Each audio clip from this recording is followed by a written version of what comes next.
Welcome to the October 5th Finance and Facilities Committee meeting. We will go down through the agenda first. First, our general business. Is the meeting properly posted, Mr. Clark? Yes, it is. Next is opportunities for citizens to speak. If we have any citizens that would like to speak to the F&F tonight, please come forward, give your name and address. Generally, we say 3 to 5 minutes. And make sure the microphone is working there. Well, make sure the microphone is working. One of the others will try to get working. There we go. That one there. There you go. There we go. Hi there. Name, Thank you. address. My name is Kelly Piasek. I live at N22W26515 Shooting Star Road in Pewaukee, Wisconsin. We are in the Waukesha School District. I am a volunteer board member of the Waukesha Junior North Stars boys basketball program. And for the last 2 years, I've been responsible for scheduling their indoor practices, tournaments, and other events. Over the last few years, we've found it increasingly difficult to get access to district facilities because of conflicts that have arisen in the schedules.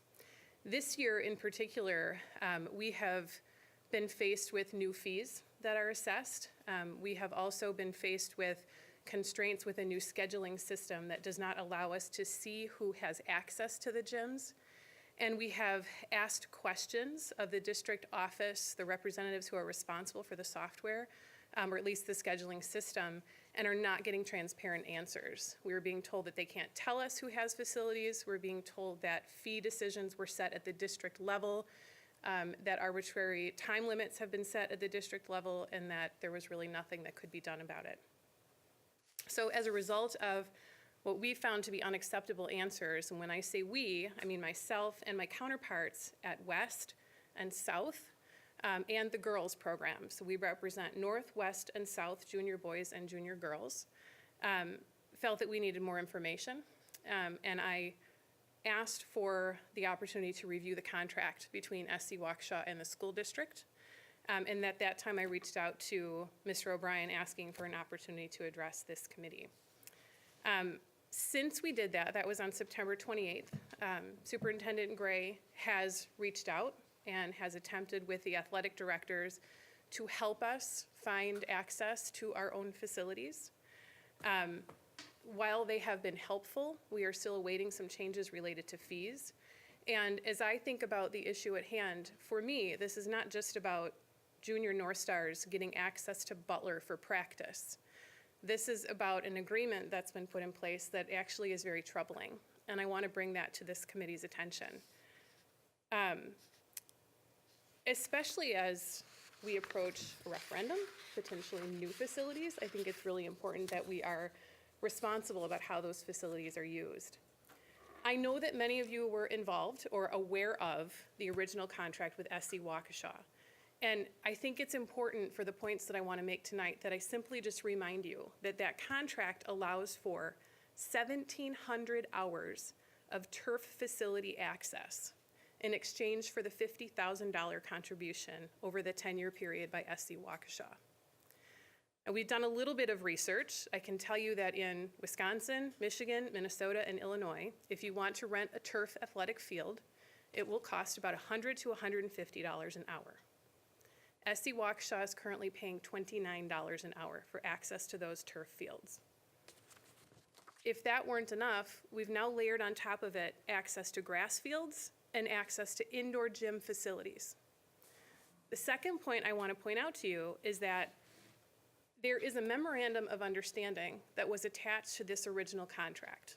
The original contract was signed in March of 2014, and the memorandum of understanding was signed in April of 2014.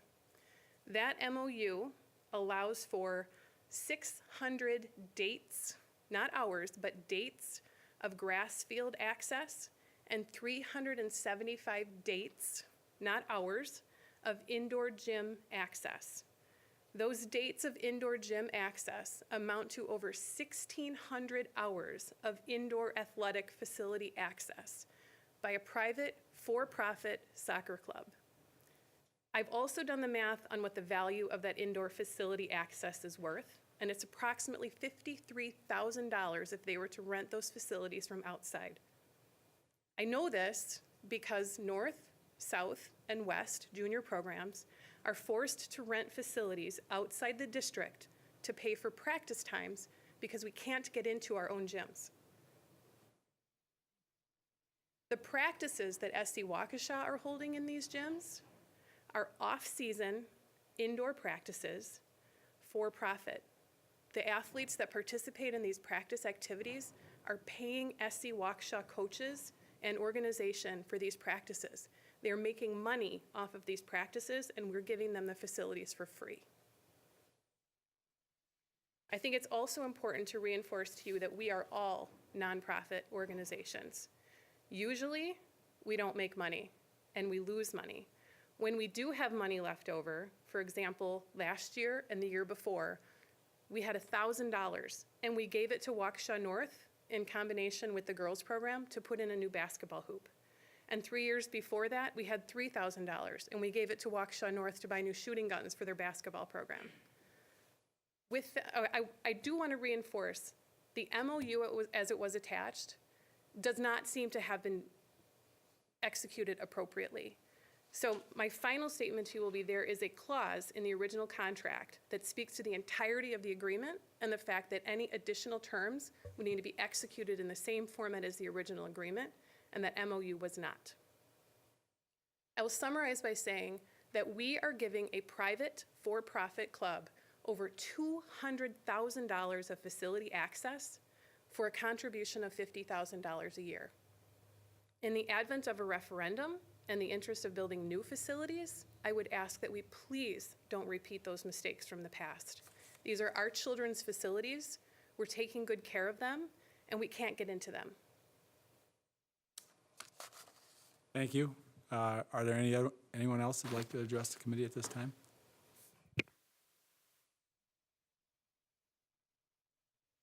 Okay, seeing none, thank you for coming and speaking at the committee. Seeing none, we'll move on with our action items. Approval of the minutes from the September meeting.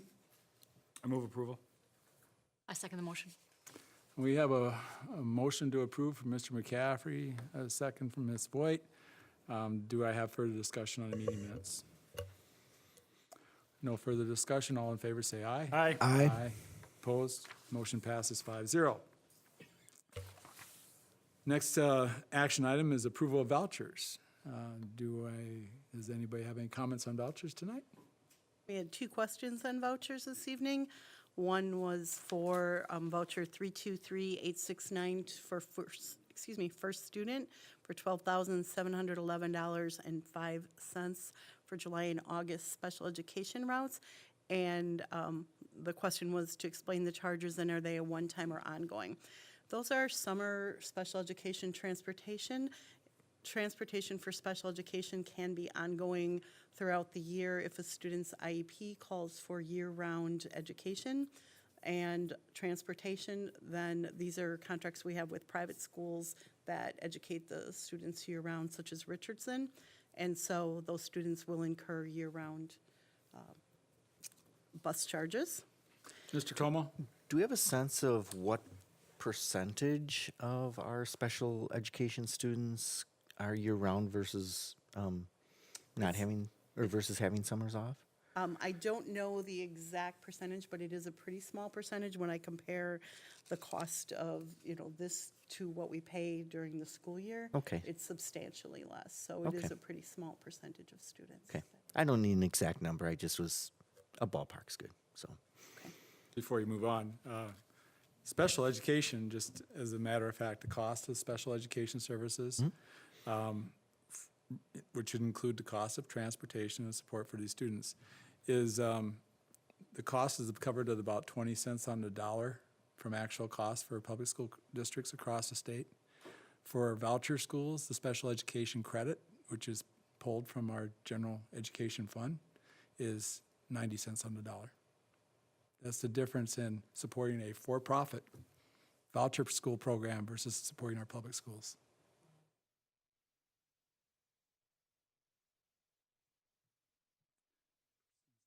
Okay, Any other questions on that? Second voucher question was number 324014 for Johnson Controls Fire Protection. It's for $8,800 and for alarm and fire detection monitoring. The question was, is it for each building and is it monthly or annual? It is a charge per building and that is an annual fee, and it's $400 per school site. And what that covers is monitoring of all of the fire alarms. And if an alarm would go off, let's say Saturday at midnight, they're going to first call the fire department and then call people in our service building to make them aware and have them get down here. But it's also checking for malfunctioning in the fire alarms, and if there's any sense or detection of malfunctioning, it's going to call the service building people to come out and take a look at what's going on. It does not cover the annual inspections or maintenance. It's just purely a monitoring, but it is only a one-time, once-a-year fee for $8,800 at $400 a school. And that was it for questions, unless there's any. So, in relative to that, should we be exploring if there's an alternative service that would maybe be less expensive?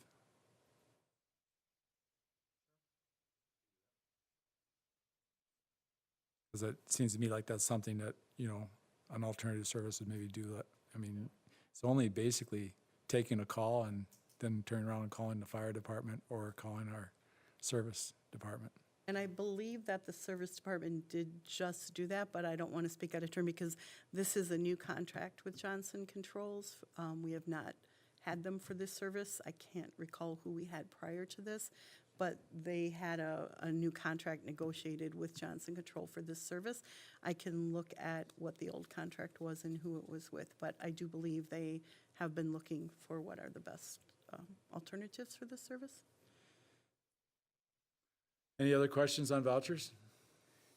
Mr. Como? I just know what I pay for my private business, and it's a much less, really tiny footprint compared. So I thought it was actually a decent price.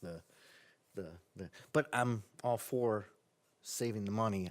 I just thought I would share that how I thought it was a reasonable amount of money. So, or how I knew. Well, I know Johnson Controls doesn't do anything for low margins. That's yep. No, I'm all for trying to find the best price, but I actually thought it was a decent price when I was first looking at it due to my own experience. So, Okay.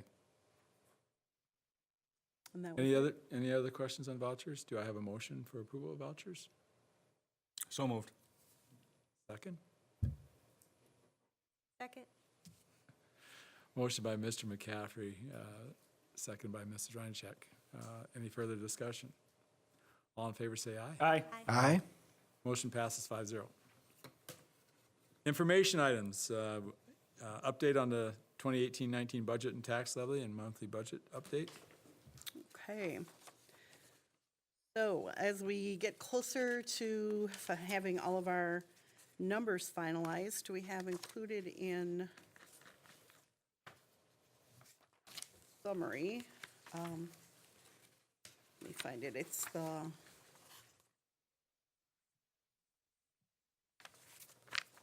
third from last page, and it has the scenarios that we've been talking about, and then we had added a third scenario for the October update, showing a 0.25% increase in state aid. Since the writing of this report, we've gotten some more information finalized. We have our property values finalized. We have our third Friday count of students. So we don't have that scenario finalized yet because we're still waiting for the final October aid and then the final private school voucher counts to come through. But that scenario is looking like it's in the middle of all of these, so it's not a bad scenario. But we're looking right now at anywhere between for a tax rate of $7.85 to $8, depending on how those last final numbers flush out. And that's still with a balanced budget. Any questions on that? We also need to look at when are we going to finalize the budget.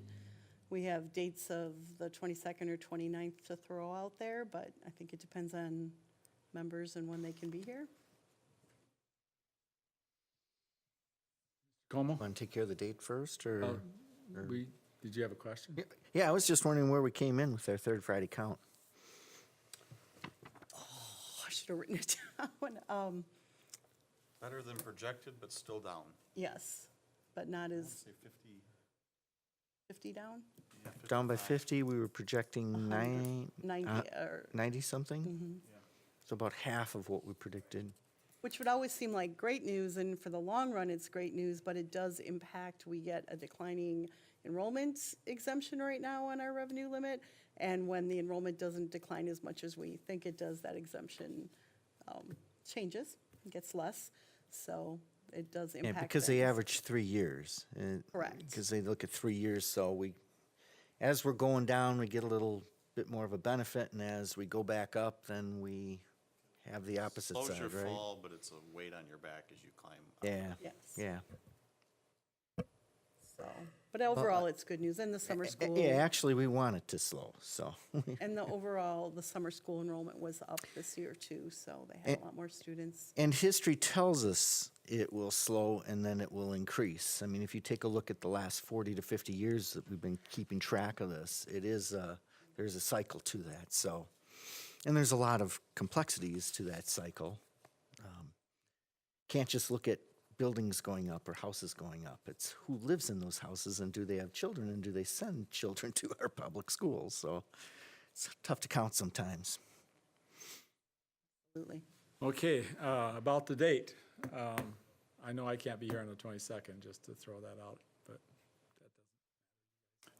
And we quite well chose, without me. we chose these 2 dates just because historically we've done one of these Mondays after because a week from today we'll get the final aid numbers and everything to compile and fine tune the budget, so. And we need a quorum of 5, so it's Yes. the whole board, so we would still have a quorum if we, So we could survey, if Mr. O'Brien doesn't, mind if we end up on the 20th, if we could survey the full board tomorrow and find out, A, do we have a quorum? You mean Either Wednesday? day. Wednesday or tomorrow? Ask everybody on Wednesday, you don't have to call. Oh, yeah, we could do it Wednesday too, thanks. Yeah. Think about So he that. doesn't have to call them then. Tomorrow's 2 days for you. Just seems like it. It seems like it sometimes, it's weird. We enjoy our meetings, huh? Okay, anything else on the budget? Just the monthly update, to move on to that. Overall, there's nothing very exciting going on with the budget, because this is September still, so it's still pretty early. But our revenues on Fund 10, our local sources, main revenues, student fees, admissions, textbooks, and building rentals are our main.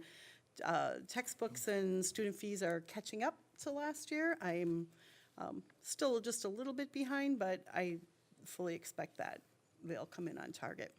We've collected 1.38% of local revenues, which is exactly what we had at this point last year, 1.38%. So, interdistrict sources, we received our first equalization aid payment of $7.5 million. Other revenues, just miscellaneous small items for that, but overall, we have collected 5.9% compared to 5.8% of our total revenue through September. Expenses, salaries and benefits, again, our highest expenditures. In September, we've spent 12.73 of our salary budget and 13.97.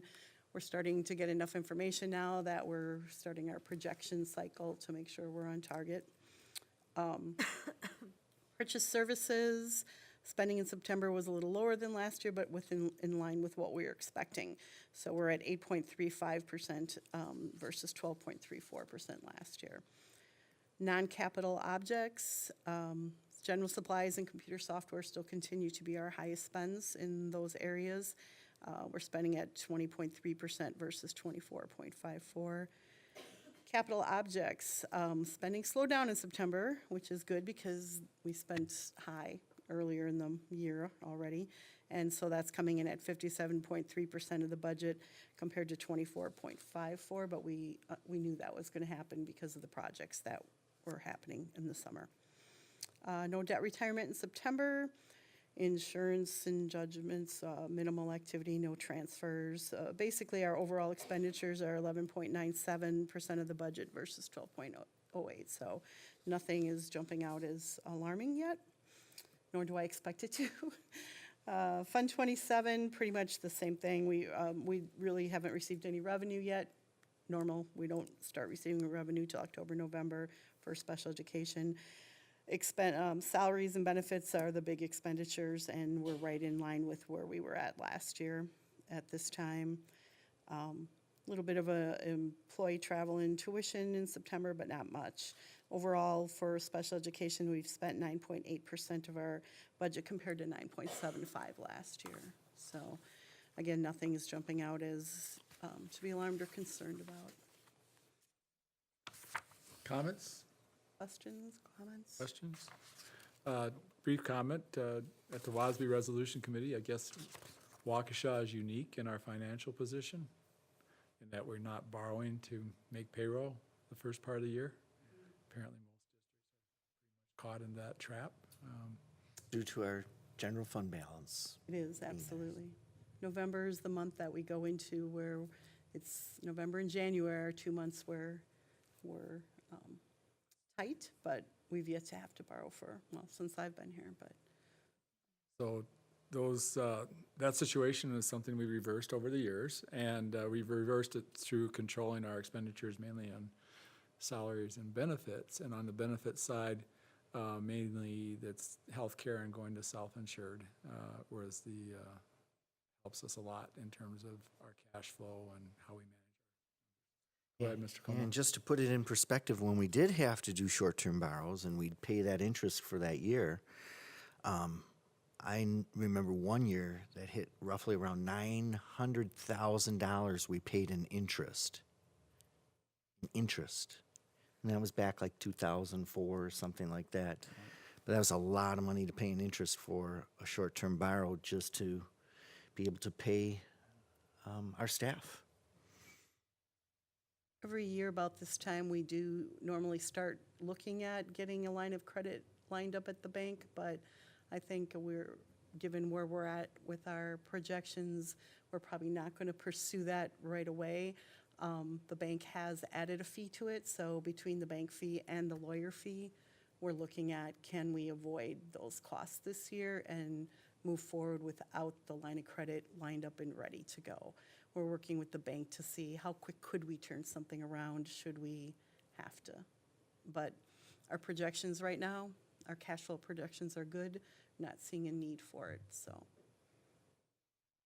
Also, the line of credit, if we are issuing bonds anytime soon, counts against you in the amount of bank qualified bonds you can issue just by having that line of credit, whether you access it or not. So we think by not utilizing it, we'll have some interest savings if we are in that position of issuing bonds. Wonderful. Any other comments on the budget? Any more information on the budget? No, I think that's it for this month. I've been told my meetings run kind of long when I'm here, so I'm trying to move them right along. Referendum planning? Yeah, for the last 2 months, and this will be the third part of these reports, we've been breaking down different sections of the referendum planning, and because when the resolutions were passed, this is a complex plan, and people were wanting more detail for the certain areas. So I'm gonna walk you through the safety and security portion, talking also about the state safety and security grant and how district funds and the grant funds and the potential referendum proceeds will roll together into a comprehensive improvement plan. So I'll walk you through a quick slideshow. This is just a slice of what Dr. Gray is giving over at Les Paul tonight at our last town hall. And then after that, we'll talk a little bit about the ballot and what we're hearing. And lastly, just review the financing plan quickly. So first of all, the website, if you haven't been out there, this is just a snapshot. It's not live, so I can't click on the links, but we have a lot of information out there for anyone who wants to pursue more information. broken down into the need, the solution, the financial overview, both where the district is and what the financing plan would call for. The open houses, again, the last open house is tonight, so I'm assuming that link will be used less starting tomorrow. We have a sample ballot out there. We have the ballot language out there for anyone who wants to take a look at the ballot. Again, every one of our municipalities has different local elections. Every ballot will be slightly the same. We have not tried to track down every single possible sample ballot, but it gives you a rough idea of the layout. Yes? Do we know how many of them have the referendum question on the backside? We're tracking that down. Yeah, in your packet, we found out last week that some municipalities might have the referendum question actually on the back. So you'd have to flip it over. So we're doing a mailing to all households. Probably goes to the printer tomorrow. Will be out next week. And we have, you know, make sure you check the backside of your ballot. We're going to talk with the municipalities, with the volunteers at the balloting places or voting places to make sure that people are aware that it's out there. So we're doing everything we can to tweak our communication plan to make sure people are aware. And tomorrow we'll have up both a sample ballot with it on the front and a sample ballot with it on the back, which is what you have in your packet.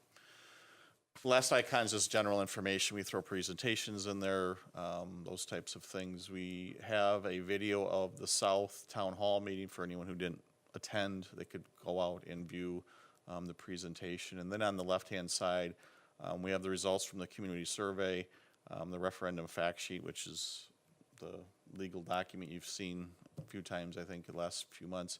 We also have a tax calculator out there, so if you want to know specifically what the anticipated impact on your home is, you click on that, and it's an Excel spreadsheet, and you put in your assessed value, not what you think you can sell your home for, but what your assessed value is, and it'll calculate your annual and monthly anticipated impact.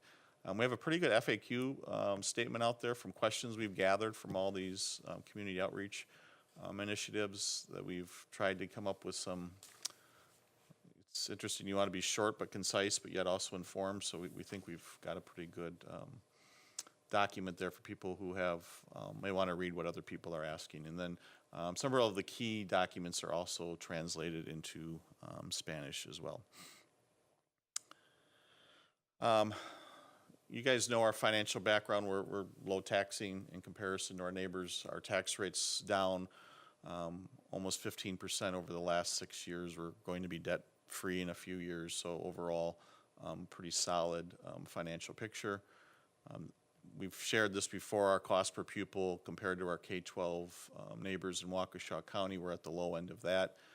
I believe this is the year, if we went to paid off that debt early in Fund 38, we probably would have been on the low end of this, but we did refinance that debt or pay off that debt and saved about $250,000 of interest in doing so. If you spend less, you tend to tax at a lower rate. Usually, I'm not going to say there's not some scenario where there's an exemption to that, but we have the lowest. This is 17-18. We have the lowest tax rate in Waukesha County. Again, as Sherry pointed out in her report, we think, or it's looking like we're going to end up in that $7.90 range. So we'll be dropping. The preliminary budget that was discussed at the budget hearing was $8.12 for 18-19, and we think we'll be about 20 to 25 cents below that number for our final. So I anticipate we'll be the lowest tax rate school district in Waukesha County in the 18-19 school year as well. Same thing with, if you think of peer group with the larger school districts in the state is a better peer group for us to measure against. We are the lowest cost per spending there. We're well below the state average. Tax rate's the same story. We have the lowest tax rate out of this peer group, and the dash line across the top is the state average, and we're well below the state average for school districts. Oops. Our tax rate trend will continue to have that downward slope. Again, 18-19, we're projecting it coming in below $8, at or near the lowest we've been since 2000. So I think a good story to be told there as well. This is just outstanding indebtedness for K-12 school districts again, the same peer group that we looked at before. Right now, Hamilton's the only one that on this chart shows that they have less debt than we do. But this is at a snapshot at the end of the 17 fiscal year. They've passed a $57.4 million referendum. They hadn't issued the debt yet, so if you were to run this, once the data is all reported to DPI, Hamilton would be well above us, kind of in the middle of the chart now. And again, we'll be debt-free in 2021. I think it's important to say that all those districts are smaller. Oh, half, maybe a third the size in some cases as well. Yeah, if you were to break that down per pupil, it would really tell the story. Well, and that's, if you look statewide and you look at our credit rating, who does the, Moody's, Standards and Poor's. yep, so it's Standard Moody's. and You look at the Poor's. Moody's rating of us, there's only a few districts that have a better rating. There's 18, and some of those might be doubles. If your district is borrowing a lot, you're getting a rating from both agencies. You're shopping your rating. So, So like, we're better than 400 districts statewide, and that's partially due to, or a lot due to, how we control our expenses and how we have put ourselves in a good financial position. yeah, Go back to this slide on our mill levy rate. Yeah. Back to comparison to other districts. here's the large, or you want the Waukesha County? Waukesha County.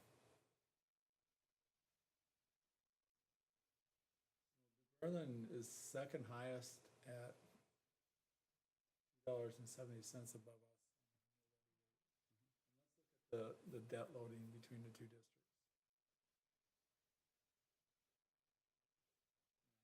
At New Berlin, you know, and there's been something in the news a lot that they're struggling with their interest payments on their debt because they're paying it out of regular operating funds rather than going to referendum. Yep. They backloaded. I don't know how much interest they're paying on that debt over time, but it's, They backloaded it and now they're paying the price. yeah, they just refinanced that debt. I don't know It this. was West, and it was that big addition they put on West is what Yeah, they're struggling with right now. And Reagan, That was I a think. while ago. And Ronald Reagan. Oh, and Reagan, yeah. So they took the approach rather than asking for, you know, a pay-as-you-go approach of taxpayers, they decided to just take all that load yep. on. They are asking for a referendum now, are they not, New Berlin? I don't know if they have a question. They're certainly discussing one. I can't remember if they've passed resolutions or not. This is just the, again, this isn't an eye test. This is the sample question. And I've told all the community groups we've talked to, the purpose of this is twofold. One is to inform the public who maybe haven't gone to the website or sat through a presentation, roughly the extent of work that we can do. But the other thing is this wording, it's required by law, also restricts what we can then spend the proceeds of the money. So it's to inform and to provide a level of assurance of the scope of work to be accomplished. It's not intended to list every single thing we're going to do. It's the themes and the areas of focus. Otherwise, the question would be pages and pages long. So, and as Diane brought up the ballot question, please flip your ballot when you're voting if you don't see a referendum question. The solution, I'm just going through the safety and security, so if someone's viewing this at home, there is more detail in each one of these groups that is out there for them to review if they'd like. One of the questions that came up several times at the community, and maybe even at the FNF or another committee level, is how does the district's operational budget, the state safety grant, and the potential referendum, how does it all come together into a comprehensive plan so we're not installing one thing and then ripping it out because we got something else? The sheet this is on the website as well. This sheet here tries to break it down, how we're going, the three funding sources and how we've laid them out in a comprehensive manner, so we're not duplicating services in scope. The state safety grant, though it was a welcome funding source, had restrictions on what you could spend the money on, so that really dictated a lot of that. And then we just built around it, so that's what the purpose of this sheet is. And I think the sheet's been well received at the town hall meetings that I've presented at. Como? Yeah, I also have had discussions with some of our constituents, and one of the things that is that has been brought up and might be a little bit of confusion is, well, gee, we got these state grants. Wasn't that enough? And it really isn't. So if you look at the total budget that we have in terms of needs for safety and security, although the grant monies of $1.4 million go a long ways and are very welcome, it only took care of a small percentage of what we really needed to move forward. So Yeah, you know, none of it- 4%, 5% roughly for that. So- So Kind of a contradiction of statements. When you say they go a long ways and they only cover 4 or 5%, they really actually go a very short way, okay? And, long ways for certain areas, but overall, you're right. yeah, Yep. they go a very short way and. I did contradict myself. Kind of even it out. But this doesn't mean we don't appreciate the money from the state, and we don't. That's what I meant. And we don't acknowledge that that's taxpayer money that is coming to school districts across the state to help with safety. One of the discussions at the resolutions committee was a desire to ask the state to stop issuing these grants because they aren't being distributed equitably between small and rural schools and larger school districts, and they aren't very useful in actually accomplishing much because the value is too low.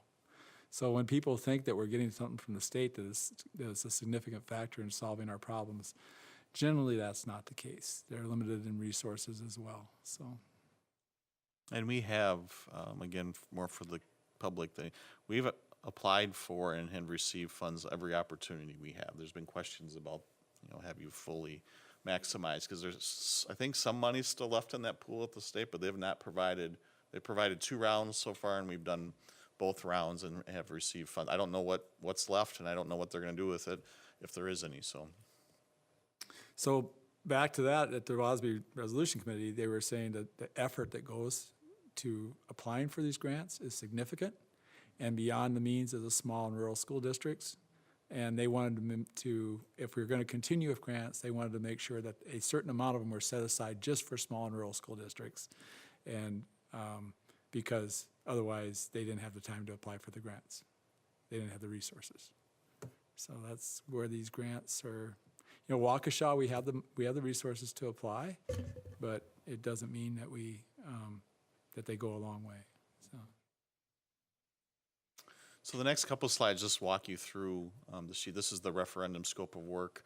You can see where there's district operational dollars involved. There's a safety grant involved. The star is North High School actually has a structurally secure entrance already, so that's why it has the unique symbol. And then the inverse, here's state safety grant, the black referendum sections, are the proposed plan for the referendum has always been more middle school focused than the other grade levels, and that's reflected here too as you look at it. But again, this is out on the website for anyone. It's under the solution. It's on the right-hand column for anyone who wants to go out and look at this document. And all the labels, the headers going left, right in the teal colored area, those are the same that was on the matrix or fact sheet, whichever one you're looking at. So we've tried to stay with the same format so people can compare and see how this all fits together. In terms of safety and security at the elementary levels, again, elementary, it's really called out in the referendum for some safety and security and then some capital maintenance, kind of exterior components of the building, asphalt, roofs, doors, those types of things. One thing that we want to bring to as many elementary schools as possible is something ideally like this. I can tell you that we won't be able to accomplish this at every one of our schools because the floor plans are all different. But if you look at that teal line during the day from the first bell to the last bell, you want visitors to come into the office. The Raptor software, which was part of the first round of the state safety grant, is fully installed. We're rolling it out at different schools at different times, kind of learning as we go. That will run a background check, and then a visitor would be released into the building. So we will know and have a better idea of who's in our buildings, and we'll have run that background check. We'll also try to, again, where possible, the orange line is bring more line of sight out into the parking lot. I don't know how many of those we'll be able to pull off, but again, in the ideal world, this is the flow of traffic that you would like to see. The other thing at the elementary schools that we'll do, and actually we'll do K-12, is building segmentation. Right now, our buildings were built back when safety and security wasn't as big an issue, certainly. But once you get into our buildings, there's really nothing to control where you go.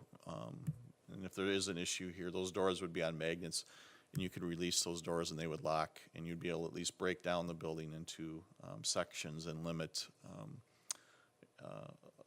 an unauthorized person's access to the entire building. The middle schools, for safety and security, again, a lot of it goes into the structural secure entrance. Our three main middle schools would each have an addition that would allow us to bring the office next to the front door. Mrs. Butler, we'd improve in terms of general safety, we'd improve the traffic flow around the school, and then we would bring down by number 8, here I'll go to the main level, or middle level. Right now, the offices are on the opposite side of the building and up a floor from the main entrance for students' entry. So everyone would come in, the students would come in with the bus drop-off through number 2. The elevator would be placed in box number 2. But then 8 would bring the admin offices down there. We would backfill the existing admin offices with instructional space. But you'd get that flow through the office where they're being checked in and the background check is being processed. Right now, all of our schools have secure doors, meaning you buzz in during the day. But once you're in our buildings, there's nothing to steer you and force you to go into the office, and that would be corrected at Butler via an addition. Again, we would backfill the offices with classroom space. Pretty simple renovation. Horning, the same thing, just a smaller addition. We would flip right now. The offices are in the green area with number 2. We would move them down to where the number 1 is, put that very small addition on and get that flow through the offices as well. Again, Horning, if you're buzzed in, you can go straight. There's a flight of stairs right there. You can go upstairs, and there's no building segmentation or very, very little building segmentation at Horning right now. Les Paul, the same situation, slightly different layout, of course, at Les Paul. The lifeline of Les Paul is that hallway that runs between the 2 towers. We would move the offices that are in the number 2 green area up to and in front of the hallway. Right now, you're buzzed into a foyer, and then the office buzzes you in, so you can cross the hall and go into the office if you want. But you can go left or right now and have complete access to the building with no, maybe there's some segmentation, but very, very little. So again, the advantage with this design is moving that office reception area out in front of that hallway. High schools, we would add a secure entrance. That's at the top, the yellow rectangle. We would add a secure entrance at South High School. Something that I probably should point out, after school activities, something at the auditorium, we would use the architectural front entrance during the day. The purpose of these secure entrances, again, is from the first bell to the last bell when kids are in session. But the building segmentation helps more at the high school and I guess all the secondary level, is we'll be able to lock off parts of the building from facility use. All the, our secondary schools are community centers as well, so we'd be able to better secure portions of the building from visitors, et cetera. This is a blow up of that secure entrance at the top. On the right-hand side, you'll see a lighter yellow box. There'd be an architectural feature to draw people there. We'll extend the horseshoe parking. There'd be about 10 to 12 visitor parking for the drop-off, the pickup for orthodontist appointments, forgotten backpacks, those types of visitors. And again, that addition would have that preferred flow for visitors in terms of background check, et cetera. All this, of course, comes with a cost. The board had passed a resolution for $60 million. We broke it down into these 3 primary categories. If we had the list of all the projects in front of us, all of us would come up with slightly different numbers, but I think this is a fair representation of the breakout. The financing plan, we're calling for a 10-year debt repayment schedule. I had talked with Baird and PMA about all the this isn't scientific, but it's a pretty good snapshot of all the referendums the last 3 to 5 years, how many used 20-year amortization schedules.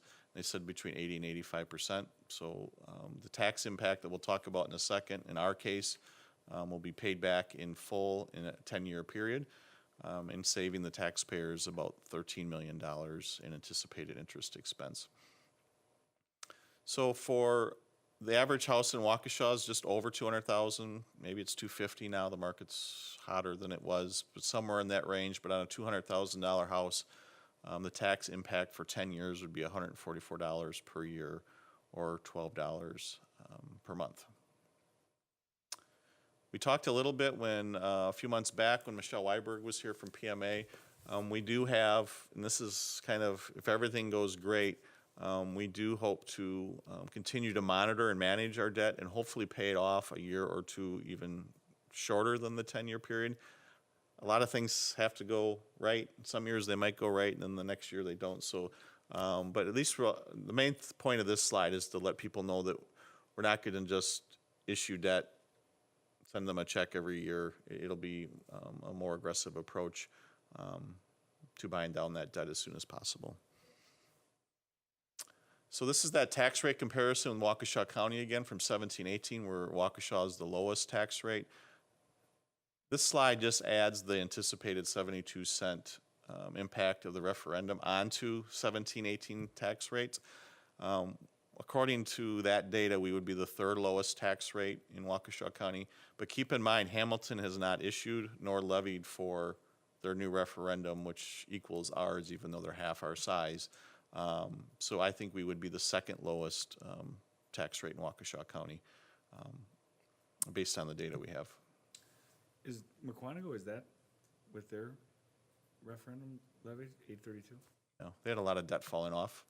Oh, is that the case? Yeah. Okay. I was gonna say, because that's low, They put $50 million into their high school. Art Center is, Art Center too, in the front of the school. Gym addition, art center, and pretty much a complete renovation of the high school. it's- So the bottoms are open houses, and if you aren't at Les Paul right now watching this, you won't make one of them. We do have a couple of bilingual events that will be, actually the bilingual department I think is going to be presenting them themselves. But you can also just keep contacting us. So that's the end of our next F&F meeting. We'll know the outcome of all this. So, so it's the last report we have. So I can answer any questions you may or may not have. Then we can move on. I think it was very comprehensive. Anybody have any specific or general questions? I would only say that we've done a great job of managing our mill tax levy rate over the years. The community has always been very supportive of us managing our mill tax levy rate as low as possible, and also making sure our schools remain in good shape. So it'll be interesting to see how this turns out at the end of the day, and I appreciate the administration's hard work. Mr. Como? Yeah, Darren, the time that you've put into this has been extraordinary, and I've appreciated how you've gone out into the public and have answered questions at, I don't know how many meetings now, probably 30? For this round, yeah. Yeah. So that's been an extraordinary amount of time, and I've been to some of those meetings, and you've taken the time to spend with the constituents to answer their questions. And when you haven't had an answer, you get back to them, and you're trying to share that information too. You and your team have been trying to share that information with the entire community through like the FAQs and stuff. So the effort that you put forth has been, extraordinary, and appreciate the time and just the straightforwardness with answering all the questions that people have had.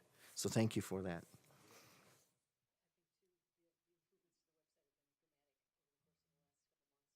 Yeah, really the feedback we were getting helped us design it. Questions generated a lot of the content that's out there now, so. I haven't been to any of the meetings, but I assume this is not a hard sell. We're just giving information as Facts. per the law. Yep. I haven't heard of board members getting overly engaged in this process, which is always something we try to avoid, so. No, this committee has seen the entire presentation. You've just seen it in 3 separate parts is all. Okay, it's up to the voters, as it should be. Any other questions on the subject? Okay. Well, then I'll move on to discussion items. This is year-end summary. Yes. Just wanted to share a little bit about where we are ending the 17-18 school year. The audit numbers are, the audit's complete, and these numbers should be final, but the audit isn't officially closed yet, but we don't anticipate any changes to these numbers. So on the second page is a basic summary that shows for each of the funds, what our beginning fund balance was, what our receipts and our expenditures were, what our unaudited ending fund balance is, and then the impact to fund balance. So overall, across all of our funds, the district has added $2.2 million to the overall fund balance, but I'm going to break that down because it's not quite as exciting as it sounds. So we'll start with the general fund. We've added $734,138 to the fund balance of the general fund. Of this total, we have moved $453,541 to the health claims payable reserve because last year we had to take money from the reserve because of our claims experience, and so we're trying to put that back when we have some excess fund balance available. We'd also like to recommend moving into the 18-19 budget, $250,000 of that into the Fund 46, which is the capital expansion project, fund. That's the fund that we started, I believe it was May of 2015, and it's got the 5-year period where you can't touch the money, but you can put money into it, and then at the end of that point, you can spend it. And we'd like to start building that fund up when we have some additional funds available. So that's a recommendation that we're making to the committee. Facility Maintenance Fund, Fund 41, $181,650 was added to fund balance, but that is mainly money that was needed to finish off projects that were started last year but didn't finish until the summer of this year. So that money is already earmarked to be used. Capital Project Fund 47, which is the Field of Many Dreams, that's the turf project. That fund has been in deficit for a while. We have reduced the deficit by $165,475 this year, and that was due to collecting on advertising and facility use that's designated for that fund. So each year we hope to continue to bring that deficit down until it's gone. Fund 49 is our it's called a capital improvement fund, but this is where we're putting property sales. And so $394,085 was added to fund balance due to sales that were recorded in 17-18. That's mainly the DOT bypass. Yes, transaction. that and the deposit on, I can't remember who put the deposit down, but there's a deposit that's in there too. Food service, $805,868 was added to fund balance, but again, that money was designated to finish off the North Kitchen project. So we anticipate that the overall fund balance will finally be in line with where DPI wants us to be this year after upgrading our kitchen so nicely. And then Community Service Fund, the fund balance was reduced by $57,264. That reduction was expected and budgeted for. So overall, very good news on where we landed in 2017-18, and I'll open it up for questions. Trying to check? Thank you. I don't have a question. Well, I guess I do have a question. The Field of Many Dreams, when we had asked you, Darren, to start, or actually it might have been Joe asking you, could you start looking into these people who had promised money to us? Has this been collected because you tapped into those people, or had we always been? I think, well, some of the people have just been paying. Other ones, I think, were helped along by us kind of formalizing the process and everything, and identifying it. So we've done a pretty good, we've had a couple that we continue to struggle with, but we're also in continued conversation with them. But the biggest part of this is a topic that was touched on earlier. SC Waukesha is part of this pool of money as well. So if everything stays the way it is in a couple of years, we should have this debt very close to zero. I don't know if we'll ever get to zero, but we should get in the neighborhood. Thank you.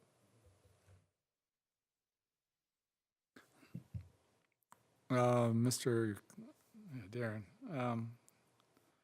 it's amazing that out of all these things, the one that has a deficit is the, you know, associated with the fields.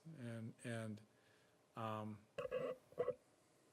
with what we heard tonight, I think there's a lot of questions to be asked regarding what money is being raised by the third party and how much our facilities are being used and if they're being used properly and fairly. I think it's something that the committee needs to be more aware of going forward. Maybe we can make it for a future meeting. Much to ask tonight, but I think it's worth collecting more information. I've heard a lot of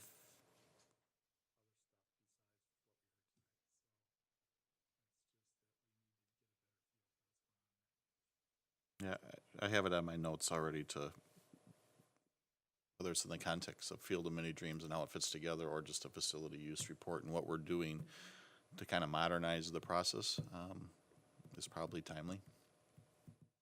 Well, we have a facility use policy, and this seems to be where we're at now with this particular group seems to be different than that. And so we need to take a hard look at where we're at relative to what our normal policy is. And I think it would be good for my staff and me to hear the process and what people who were here during that, because it's hard to, you look in these files and it's kind of hard to, it's all just verbiage, but you know, sometimes like the MOU that's included in this and how did we get to that, and probably be good for everybody. Okay, additional questions on this issue? Ms. Marinchuk had an excellent question. Is there another question out there at all? I would only say that we continue to do a good job of watching our shekels, pennies, whatever we want to call them, and you can only be successful financially if you're aggressive on making sure that you watch every expenditure or revenue source. So just so we're clear, unless there's a reason not to do it, we'll build in the $250,000 transfer into Fund 46 as part of the budget adoption. So there'll be a transfer from Fund 10, fund balance, into there. So just so Sherry knows what to bring back to you in a couple of weeks. Otherwise, let's. So that sounds like an arbitrary number. Why not more? Why not less? Can you explain why the $250,000 was chosen? Yeah, we kind of started with, and I forget the specific numbers, so if I'm way off, Sherry, let me know. We ended the fiscal year with about $750,000 of revenues exceeding expenditures. The odd number that was referenced in the transfer to the health insurance reserves is half of what we had to take out of it last year. So that's how that number was reached, the $450,000 basically. The 250 gets us to where we're adding just a sliver to Fund 10, just so we are positive. I want to say it was 37,000 or some. Right. And that was the method to our calculation, was we wanted to add something to, because we are entering a year where we might be in discussions with bond rating agencies and those types of things. So I wanted to show some contribution to fund balance. But with Fund 46, this is something, as we've talked about before, you can transfer into there. It's not like Fund 41 where if you don't levy into it when you adopt your final budget, you can't come back and transfer those dollars. Fund 46, we're open to have that discussion at any time. So. Okay, just one thing that confuses me or concerns me is this transfer to cover the health fund. I mean, wouldn't that be funded ultimately out of the premiums paid by the covered employees? Some of it is timing on when the claims come in. We tend to have high claims experience over the summer because people are off for the summer, so they're getting all their health needs taken care of. They're using up their benefits before their deductible begins again in September. So we see a high amount of claims coming in, and so some of it's timing as far as when we're paying out on the higher cost claims. So when we say transfer to that fund, it's still sitting in our fund balance. It's just now earmarked as reserved for claims. And the 1 year, some years we have better years where it can contribute to it. Other years, it's hard to predict. We had a very high cost claim this year, which Come in impacted June. it. Now we also we have stop loss insurance on those. Well, those reimbursements we're not gonna see those reimbursements until this year. And so in last year, claims can look higher, but then the reimbursements come in the next fiscal year. So some of it's timing, some of it is bad years of high claims experience. Remind me of the stop loss amount. Is it 200,000? I wanna say 300,000. 300,000. And remind me where we are at with our reserves? When we put this 6 back million? in, we're over 5 million. Yeah. Over 5, okay. When we put this back in, we dropped below 5 million. Okay. Back up. So the only thing I'm trying to say is we want to be sure that we have a segregation of our healthcare costs from our general fund. Because in essence, if we took from our general fund and subsidized the healthcare fund from the general fund, we would not be properly accounting for the percentage of cost to the employee per Act 10. There's certain obligations under Act 10 in terms of how much the district can subsidize a health plan. But nevertheless, we should always try to segregate that fund anyway and make sure it's fully segregated. If we're going to put money into the fund, it should be seen as a loan. And when we take money out of the fund, that should be seen as a loan the other way. And that's the way we're approaching it here. Okay, that's good to hear. And quite honestly, our plan year is September 1 through August 31st. But for our financial statements, we need to take a photo of June 30th and how much of June's claims are going to be actually paid out in July and August. So you're really, when we say transfer, it sounds more weightier than it really is. This is really just, because we do our premiums, as Kurt mentioned, that go into payroll and employee and employer share. We do that on a 9/1 through August 31st cycle, but we're forced to take this snapshot for our financial statements. On June 30th, and then what you have on June 30th for starting your health claims liability account needs to be what's called your IBNR, the incurred but not reported claims. And so we worked with Beneco, our advisor, to come up with our IBNR, and that's where you come up with that final figure from. Okay. Mr. Como? It would be nice to, just at a high level, to see those numbers spelled out. Sure. Each year. I think, we were planning on having a presentation on that, but we were kind of waiting until the final audit and everything was. Yeah, we have it on our list of future agenda items, just to kind of go through the mechanics of how this all works. Because being self-funded is different. You don't get a bill for X amount per family plan. Right. It's draws out of the pool of money that's created via payroll. So we have it on, maybe it's in November, December, kind of a quieter month to go through and just so everyone understands the flow of how this works. Nice, yeah, thank you.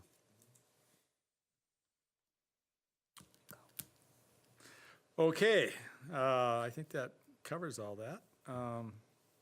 Let's move on. Is there other business? Is recommendations for future committee meetings?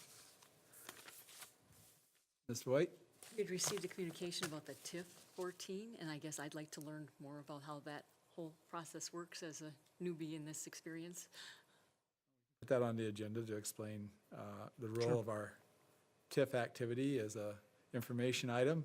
I think we could all use a primer on that. I think our TIF representative probably needs the biggest primer, just whoever that is. No, just, that wasn't a serious comment, of course. I know it wasn't. Actually, we hope to we're trying to get the city to come talk about TIF 14 to next month's FNF meeting. So maybe I'll put something in a Friday update or something to give you a little background heading into that, if I remember. Okay. We're hoping to have that. I'm not promising you that, but We should put the TIF 14 on the agenda so that the public can comment, because we received a lot of emails on this issue, concerns yeah, that, that's a good, yeah. concerned that the district wasn't capturing the value, or the taxpayers weren't capturing the value if it, based on the plan that was put forth by the city. I don't know if that's true or not. I know we have a TIF representative. I know we're only one vote out of seven. Five. Out of five, yeah. Yeah, so per our own policy, our school board policy, the TIF representative, who's me, would report back to, if there is time to report back. And I think every time that we've had a TIF, I've been able to get the timing so that we could report back. Careful, you're gonna get me fined here if we keep going too far on this subject. My point being is, we have, in the past, always included the F&F committee in the TIF discussions prior to us taking the vote on the TIF. And we try very hard to do that so that we get more of a broader view of what all board members, at least on this committee, are thinking to drive that. And so the timing of November is what we're tossing out to the city. And we usually wait till after the first joint review board meeting. The first joint review board meeting hasn't even been scheduled for this yet. So, and you haven't received anything, I haven't received anything. So we would be having this meeting potentially prior to even the first joint review board meeting, which is fine, which I'm okay with, and I think is good to do. But just so you know, we would be moving it up sooner than what we would normally even have it, so, and that's okay. Well, this is something that we can talk about bit prior to the next meeting as we put this on the agenda into what scope was on the agenda. I mean, it seems to be a significant issue that This is is of one worth interest coming to a large number of people, including ourselves. And it may require us to make a public statement of some type that we could draft and agree to. Even if we vote and lose, at least we're on record as to what our position is on the matter. And I think that would be something I'll discuss with the board president, and hopefully we can cover this at the next F&F meeting.